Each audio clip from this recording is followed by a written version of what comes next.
Alright, it's knife time.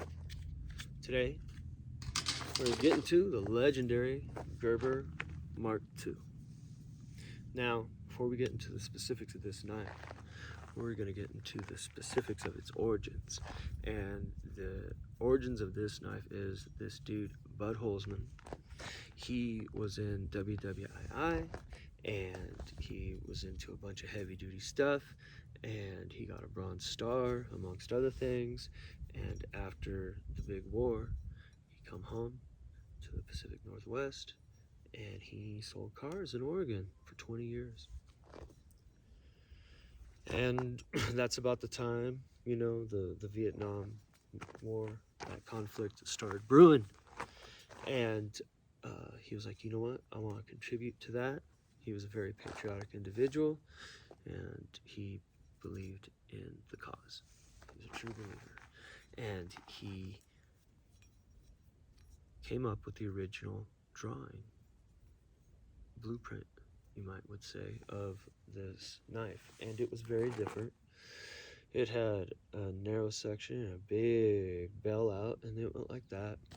And it had much more of a guard and more of like a Praetorian, more of a traditional type dagger, like that you would see like in a historical type dagger, it looked almost like.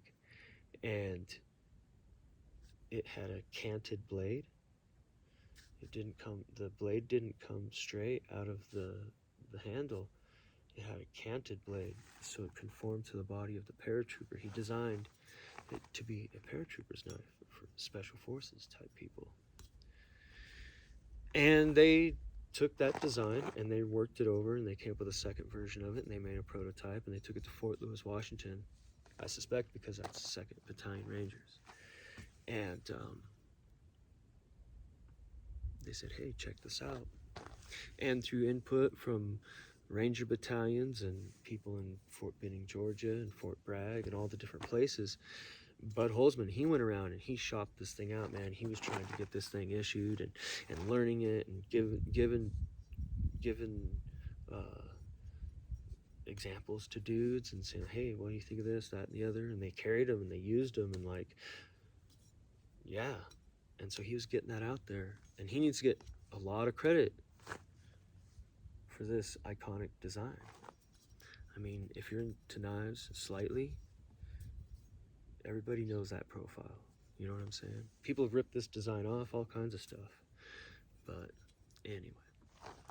So, it never got issued. But the Gerber Mark II was the second most popular and sought after and desired knife for dudes in the NOM, besides Randall knives. This is what people wanted. If they didn't want a Randall, they wanted one of these, or maybe both. This is the last iteration that they made of it. This is currently out of production. I don't know why. I'm sure Gerber, maybe it was a cost reason. I know that the last few Gerbers I've purchased, I was not impressed with, except for one small fixed blade, which I'll throw it into a video one of these days. So they started making this version, I believe it was in 2008, this iteration of it, blacked out, 420 high carbon steel blade. It is 11 3/4 inches overall, I believe, if I recall. This is a cast aluminum handle. It has a lanyard hole and a nice pommel, aka skull crusher. You could use that as a force multiplier, crack a coconut, some walnuts, some Brazil nuts. You can crush all kinds of nuts with that. Cast aluminum. Crossguard hilt, great for keeping your hands slipping forward. Essential in this type of edged tool. I also like the idea that it's aluminum, because if by some miraculous reason you did have something that was sharp coming at you and you caught it there, the alloy would bite the blade. And I mean, you know, that's 1.345 billion chance anything like that ever happening, but I'm just saying, you know, Prior proper planning prevents piss poor performance. Daggers have always been an iconic thing to me, especially this one. And even though this was the second most sought after knife in the Vietnam War, when I see a Gerber Mark II, I do not think about the Vietnam War. I think about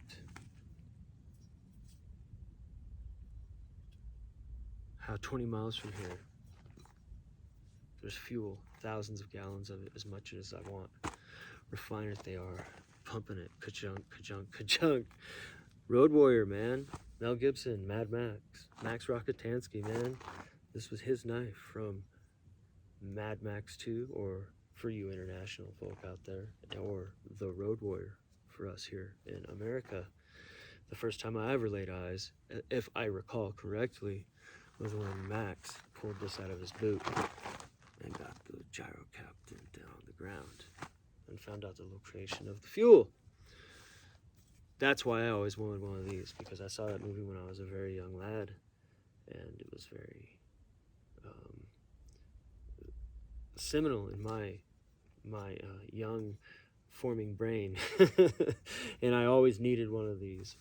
And I've had a few different versions of it over the years. Before daggers were legal to carry in Nevada, I wanted to carry one of these so bad that I had one of these. I ground this side blunt and engraved some cool stuff on it. I ended up giving that to a friend when I received this as a gift in 2012 or 2013. It was around the time I moved out to Junker Forge. This was given to me as a gift.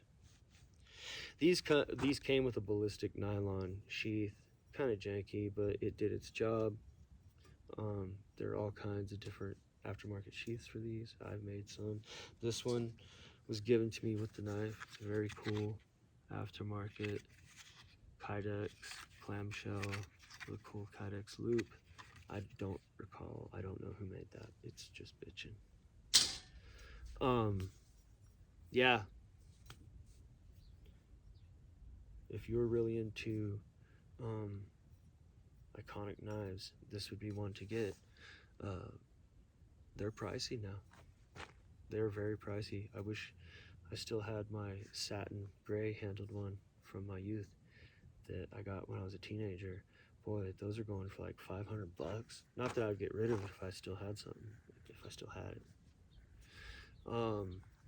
it. But yeah, that's crazy to me. A lot of the knives that were like $100 and down from my youth are a fortune now. That's amazing. I have some of them, so that's cool.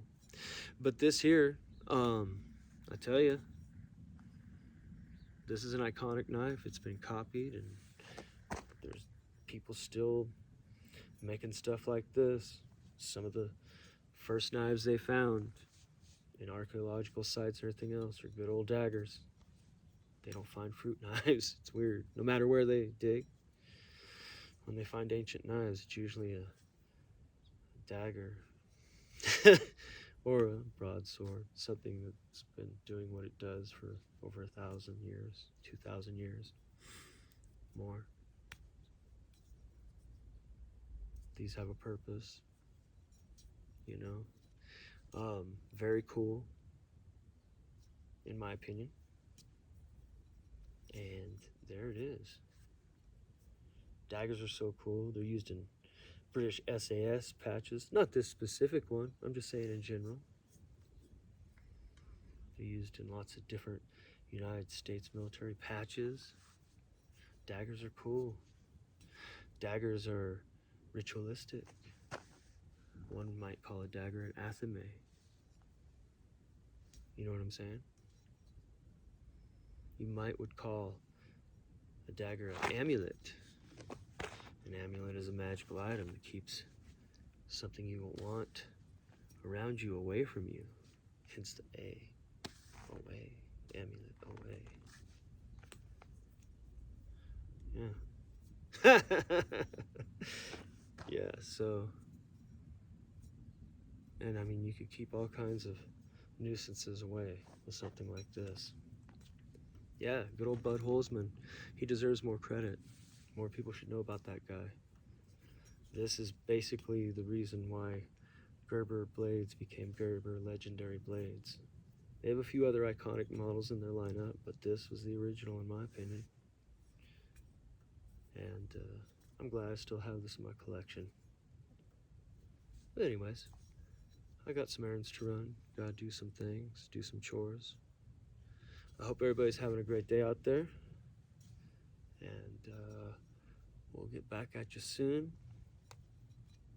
I got some shop stuff going on. I've said that the past couple videos, but you know, I'm working on something that y'all might like to see. All right, have a good one.